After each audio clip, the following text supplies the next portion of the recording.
Hey guys, it's on Schizophrenia and a new edition of Random Medical Diagnoses. Schizophrenia and a brand new edition of Random Medical Diagnostics. But before we get to this, please allow my brief prelude. As you know, I conveniently recorded it for our mutual comfort, our mutual convenience, and our mutual luxury. Hey, listen, I'm no spring chicken. I know you're probably thinking right now, is he a spring chicken? I know. People say that all the time. I say nay, nay, nay, and I've been around a few preludes in my many years. I'm telling you, this kid, this prelude's got something. It's particularly luxurious, like an ever luxurious candle. Hello there, my name is Robert Francis. Candle in the Wind. On my Unconquering Schizophrenia Beautiful YouTube song, channel, isn't it?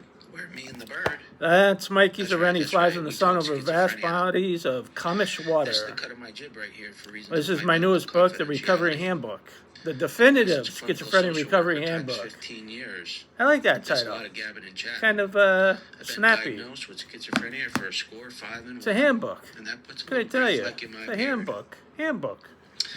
Thank you for joining me on my channel. Now to topic.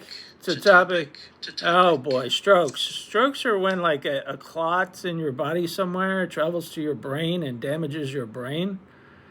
Yeah, it's not good. It's not good.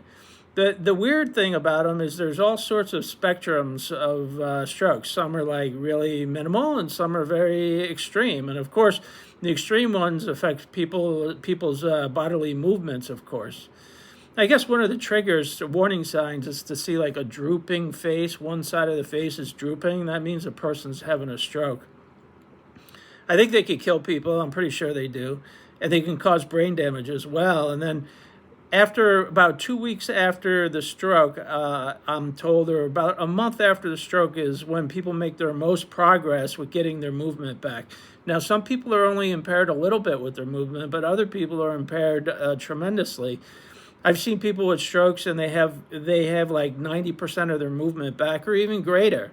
And then there's people that are devastated by strokes and can't move the one entire side of their body becomes affected. And then after you have a stroke, then you got to start with medications that reduce the potential for clotting.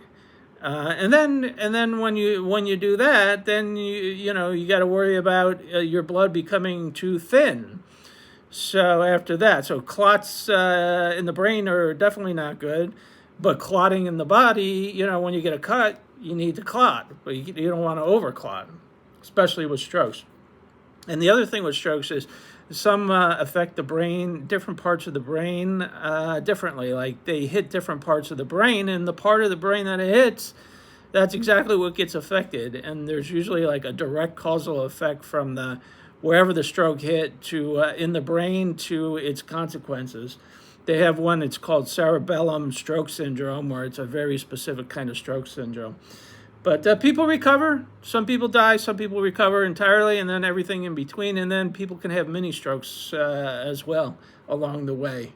So that's Random Medical Diagnostics from my medical work over the years. And it's very luxurious. And that stroke is never luxurious, but a candle is.